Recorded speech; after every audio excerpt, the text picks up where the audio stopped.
嗨，大家好，我是坦平树，今天是2025年9月11号。这一期咱们继续胡聊胡适、胡指、胡 A 还有胡一进老师啊。今天这个股指是大涨而且是金融消费者难得的开心的一天值得庆贺。这个创业板指数大涨5%，创3年新高。A 股今日集体大涨，截至收盘，沪指涨1.65%，深圳指涨3.36%，创业板指数涨5.15%，北证50涨1.59%，两市成交额又到了2.4万亿以上，比上个交易日放量4000亿。这个成交量量价配合也不错，关键是4200只个股上涨，不到1000只下跌，涨多跌少金融消费者又多收了3五斗第一财经日报报道他说摩根士丹利最新报告说，美国投资者对中国市场兴趣升至3年高位，美股中概股近期连续创下阶段收盘新高。当地时间9月9日收盘，纳斯达克金融中国指数上涨1.5%至8230点，续创近半年收盘新高。随着市场氛围回暖，国际投行对中国资产的兴趣显著升温。摩根士丹利在最新报告中表示，美国投资者对中国市场的关注度已升至2021年以来最高水。摩根士丹利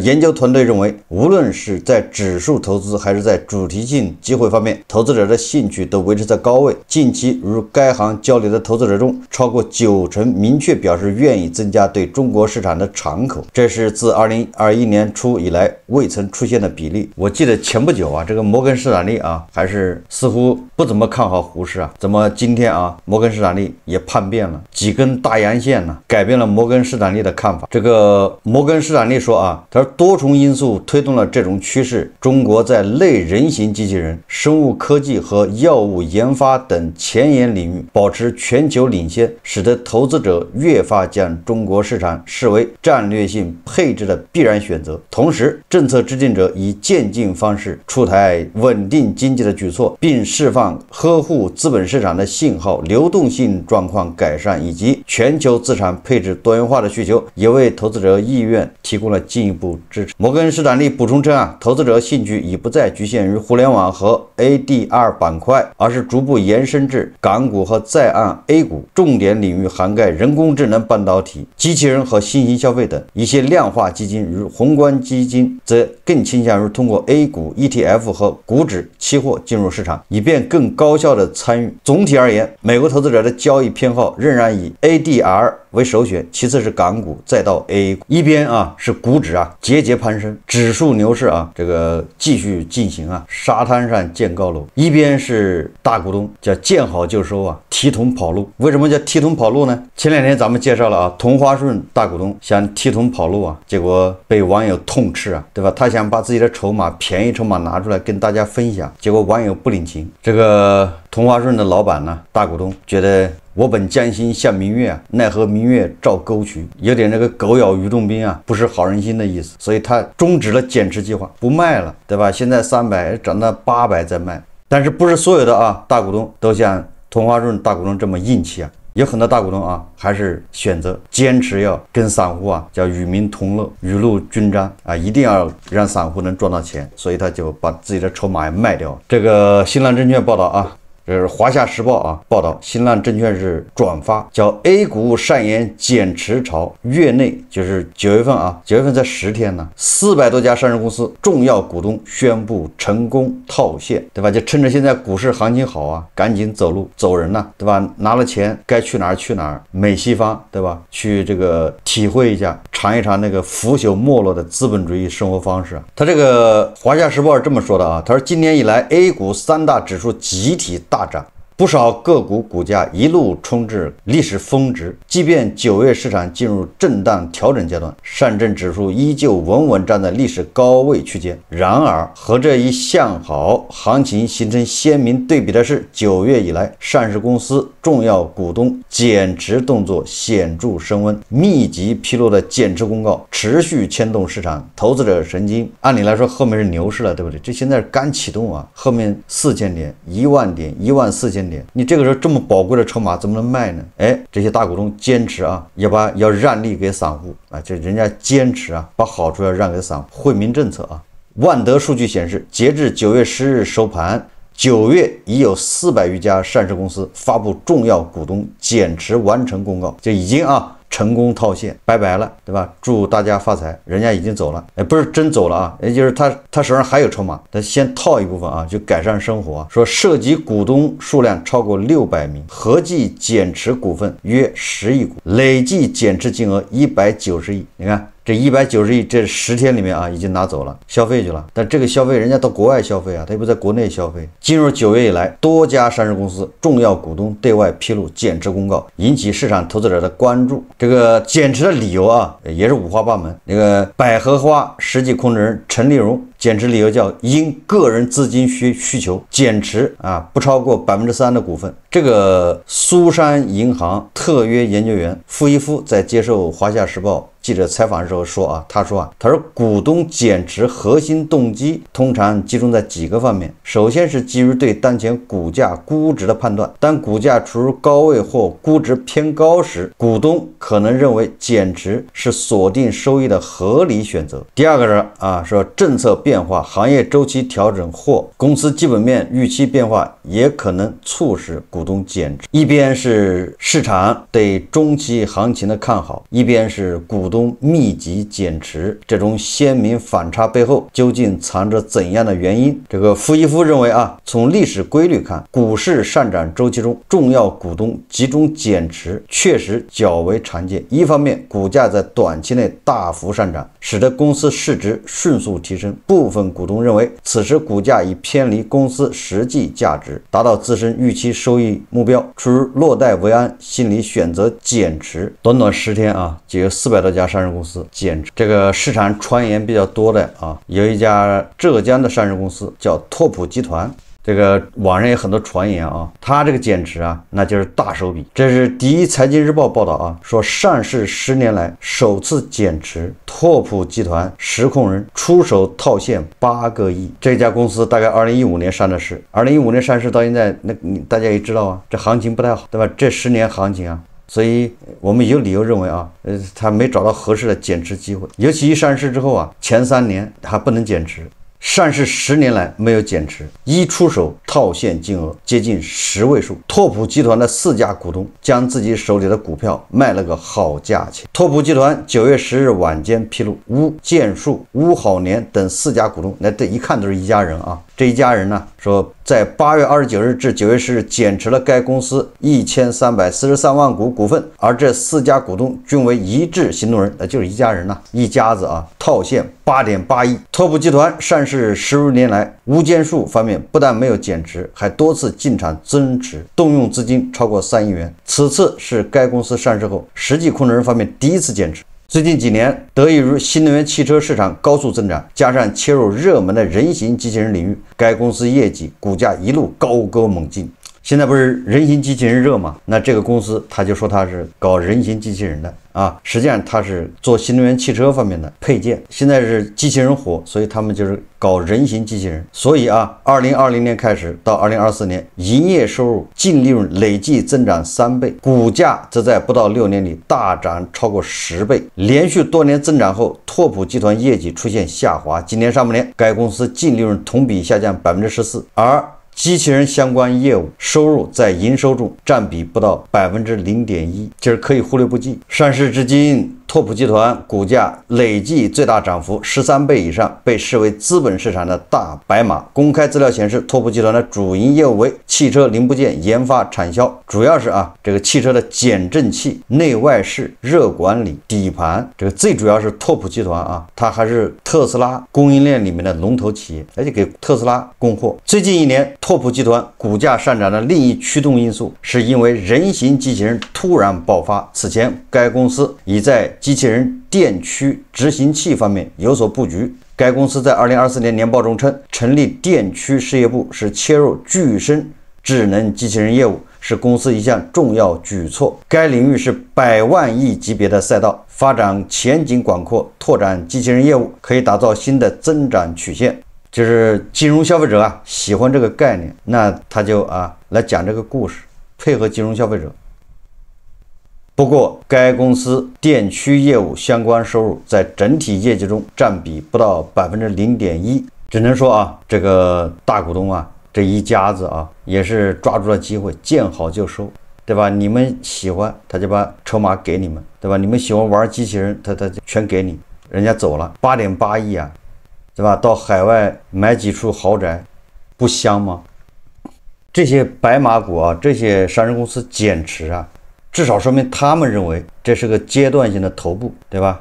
这时候卖不可惜，差不多了，后面涨也涨不了多少，不如现在就减持套现。如果短时间啊，它这个股价呀、市值还能增长2倍，这些大股东他会套现吗？他不会的。这8个亿啊，又有多少金融消费者七大姑八大姨的借钱、银行贷款、省吃俭用拿钱去接人家的筹码？这个搜狐财经啊，它有一个报道说，有个老股民啊，炒股30年，今年赚5倍。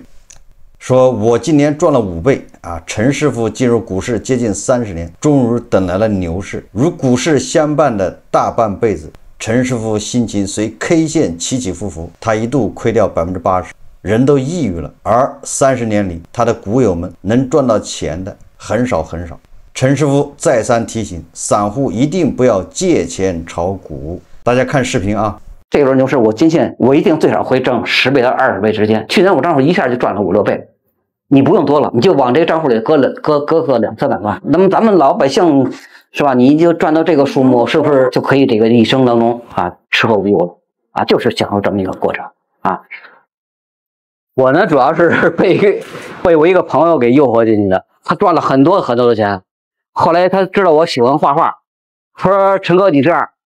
你也投资股市，等你赚了钱之后，你就可以辞职去干你最喜欢的事儿，去画画了。90年的11月份，我就开了户，买完了之后啊，就是大盘3个跌停板，国内股票也是四个跌停板，亏了40-50%。所以说这个入市了，一入市啊就巨亏。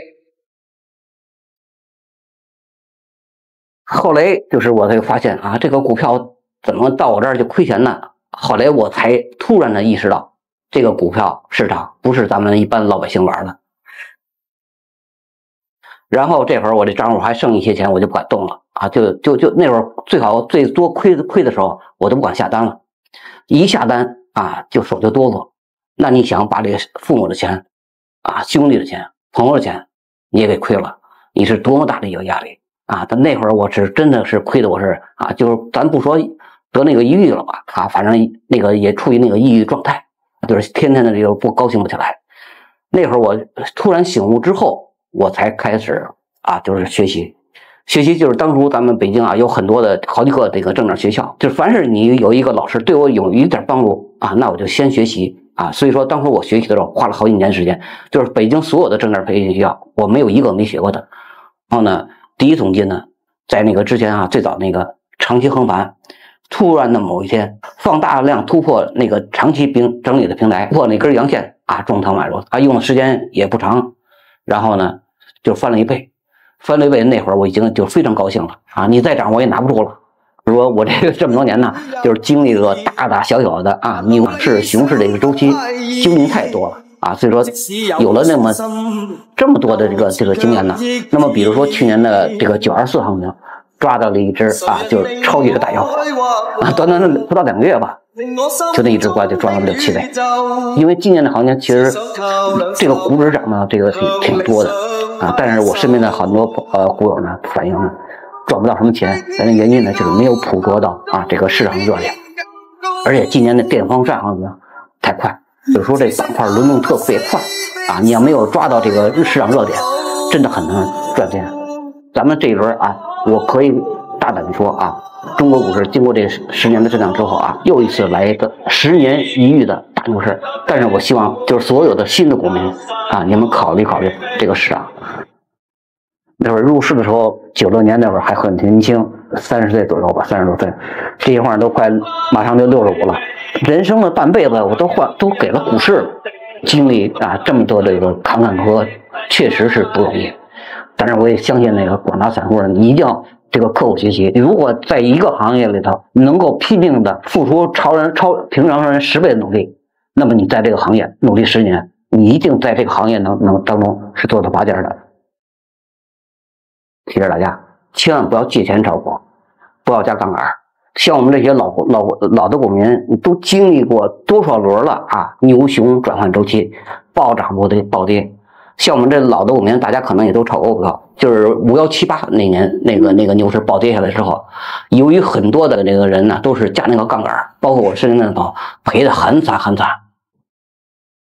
这个绝大多数在股市都是亏钱，牛市他也不会操作，熊市他不会止损。这个我们的广大散户在这个中国股市能够稳健盈利的啊，很少啊，绝大多数啊都是亏钱的。啊，一定要什么呢？就是不能够这个去借钱炒股、加杠杆，而且不能盲目的听股评，尤其是股指快速上涨的时候啊，当市场这个人气都特别旺盛的时候，你要随时小心啊，牛市它也会有回调。这个是陈师傅啊，多么痛的领悟啊！一辈子基本上就给了股市了。炒了30年嘛，但是这30年里面，他应该经历过3次牛市啊，这3次牛市都比这一次牛市要火啊！现在才3800点啊，那个5100那个牛市对吧？前面还有个6200的那个牛市啊，半夜鸡叫的，一个是熔断的，这些牛市都是雷霆手段给他摁下去，一网打尽，一个都别想跑。一个是半夜鸡叫啊，夜里出通知，也给人感觉啊，好像就是有人看着整个这个像赌场一样的，是不是都来齐了？这赌客都来齐了，聚齐了，而且赌客好像都带着钱，这回不是来看看的啊，大家都拿着大量的钱进来了，而且都来了。这时候突然一声令下，所有的门都关上，谁也别想跑。哎，经历过这个530半夜鸡叫的，回忆一下是不是这感觉？后面来个熔断，对吧？那个是15年吧，熔断。那更是了，熔断那个割的是那个加杠杆的，对吧？有关部门一看，哇，这么多人借钱，这么多人融资，拿着钱进去，一看差不多了，那就有点像那个 P2P 啊，有点像那个什么互联网金融。这个老板一看那个池子里面钱差不多了，赶紧捐款就跑了，一网打尽。这个陈师傅啊，作为老股民，今年赚5倍，应该是真正的是去年9月份那个行情，他立马就翻倍了。他没有说啊，赚5倍、赚1倍，这是多少钱赚5倍还是赚1倍？你说你合着一共就20万炒股，赚5倍，那也才100万，那你这100万其实啥也解决不了啊，在北京买房子也买不上，也只能买一辆这个小米苏7啊，或者豫7，然后在手上留点钱花呀，还要保养啊。也就是说，如果你不说你本金多少，你说赚10倍。它意义不大呀，就是如果你就投了1万块钱，你就赚10倍才10万嘛。所以说啊，他这个宣传赚几倍，看上去好像挺让你心动的，这东西非常纠结啊。当你真的赚到5倍、10倍的时候，你就后悔你本金少了，对吧？当初就应该把房子押上，还得借钱，对吧？你100万赚5倍什么概念，对吧？500万赚5倍什么概念？你要如果投1000万赚5倍，那多爽！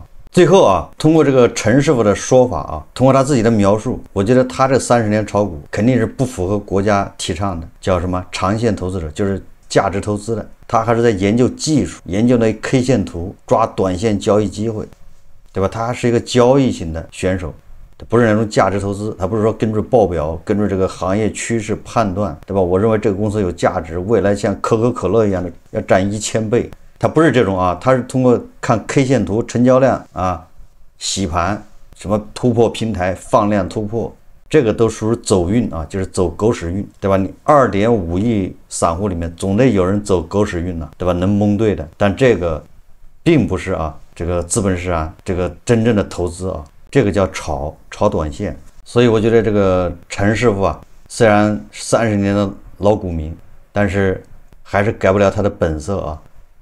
怎么说呢？如果是炒作的话，就你能赚5倍，当然你也就能赔5倍。好，这期节目啊，咱们就聊到这里，感谢大家收看。如果喜欢我的节目，欢迎订阅转发，也可以在下方留言评论，谢谢大家。